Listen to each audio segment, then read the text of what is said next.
Brave New World, Pleasure as Pacification, Decoding Dystopia. Welcome back.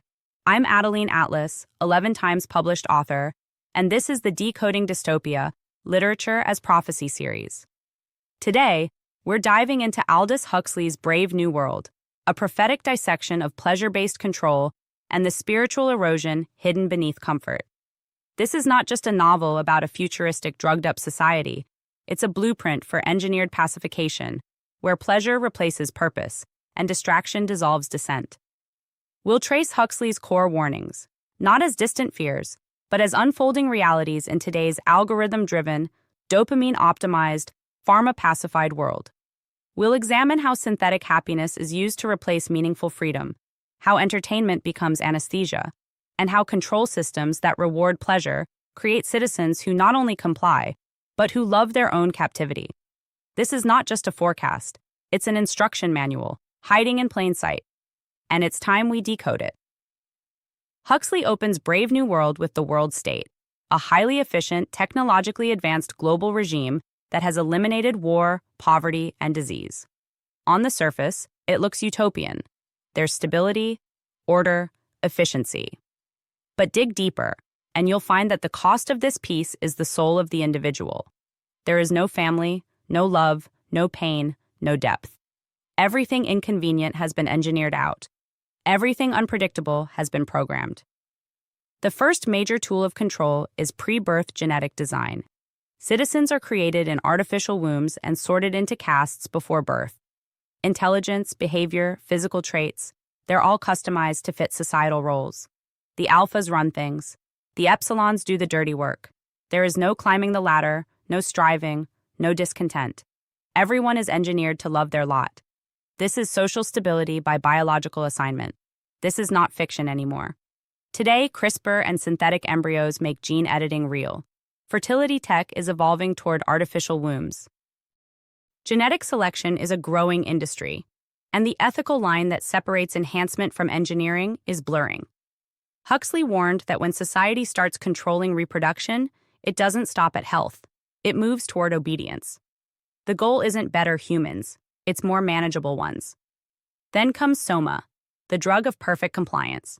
No hangovers, no side effects, just instant peace. It's used to suppress sadness, interrupt curiosity, and dissolve rebellion.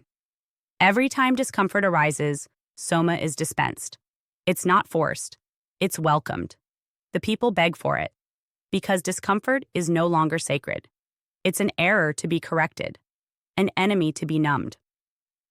This mirrors today's pharma model.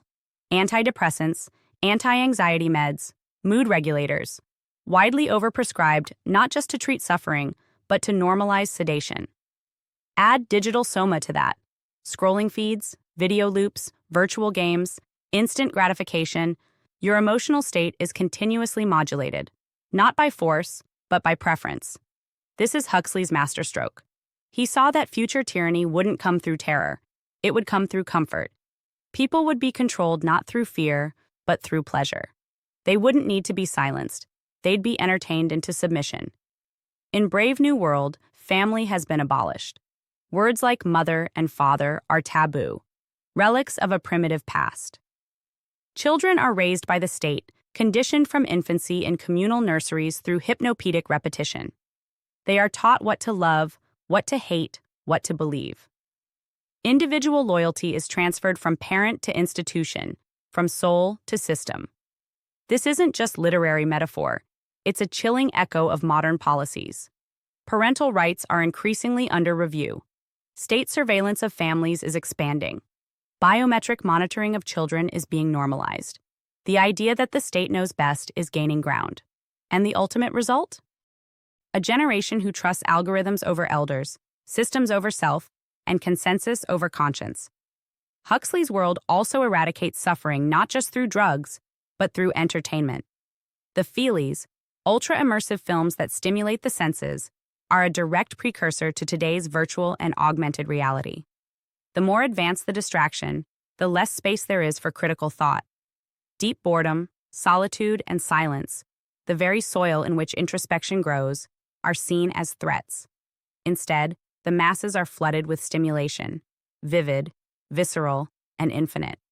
Today, entertainment is always within reach. Streaming never ends. Notifications never pause. Noise replaces nuance.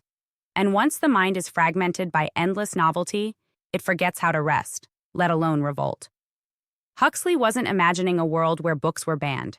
He foresaw a world where no one wanted to read them, where meaning wasn't burned. It was buried under trivia. Religion, too, is inverted in the world state. Instead of spiritual reverence, there's worship of technology and consumption. Henry Ford replaces God. The cross becomes a T. Efficiency is sacred. The body is a machine. Transcendence is mocked as unscientific. Soulful yearning is pathologized. Faith is reframed as dysfunction. We see this today in the rise of techno-utopianism. Silicon Valley gurus promise immortality through uploads, peace through algorithms, unity through biometric convergence. But in Huxley's vision, this isn't liberation. It's sterilization.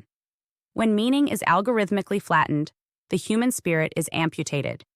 Depth becomes disorder, and transcendence becomes obsolete. So what kind of citizens does this system produce?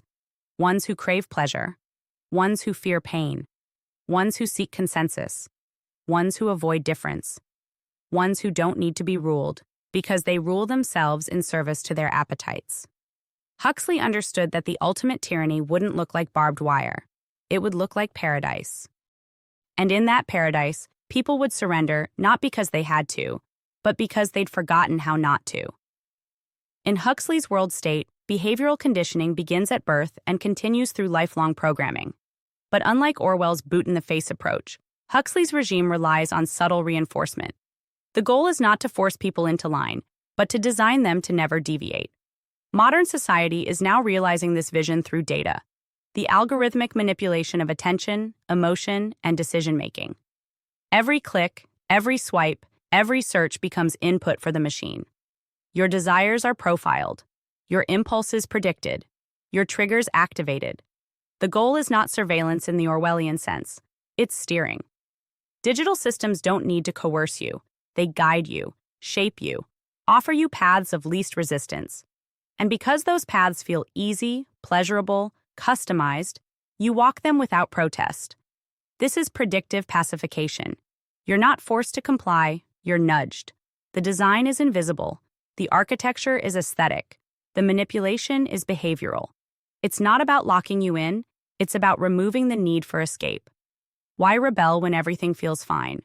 Why seek depth when the shallow pool is warm, filled with toys, and constantly restocked with likes and dopamine? This is where Huxley's genius becomes chilling. He understood that the most effective prison doesn't require walls. It requires saturation. Flood the mind with signals. Reward surface thought. Punish depth with silence. Condition people to avoid discomfort at all costs. And what you get is not just obedience, you get love for your own chains. So how do you break the spell? First, reclaim discomfort. Sit in silence. Fast from stimulation. Let the boredom return, because in boredom, insight emerges. Second, question pleasure. Not all of it, but the kind that comes too easily, too constantly. Ask who profits from your peace. Who gains when you scroll, when you binge, when you dose your stress with clicks and content. Third, protect memory. Read real books. Write by hand. Archive what matters offline. Teach your children to question the entertainment they consume. Most importantly, reclaim meaning. Real pleasure is not comfort. It's purpose. It's the fire in your gut when you're building something real. It's the clarity that comes after struggle. It's the love that deepens through sacrifice. That is what the world state erases. And that is what we must restore. Brave New World isn't a warning. It's a map. And now that you've seen the terrain, it's time to choose your direction. Hi, I'm Adeline Atlas, 11x published author, and what you just watched was only a taste of what's inside the Truth series, where we go all the way down the rabbit hole. If you're the kind of person who's always asking bigger questions, who knows there's more to this world than what we've been told, then this is your invitation to the series that was built for you. Inside the Truth series, you'll get full access to 6 mind-blowing sub-series designed to wake up your highest intelligence and decode the matrix we live in. 1. Locate the truth. Learn how to actually research, not just what to search, but how to verify, cross-reference, read declassified files, and protect your own mind from weaponized misinformation. This is truth-seeking, decoded. 2. The Mandela effect. Are we shifting timelines? Why do so many people remember a different past?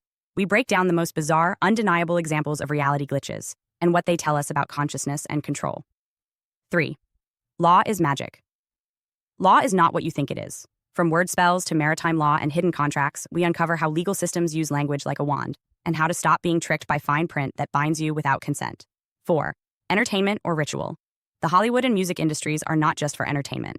From Super Bowl rituals to Grammy stage symbolism, we decode what's really being shown, who it serves, and why mass consciousness is the target.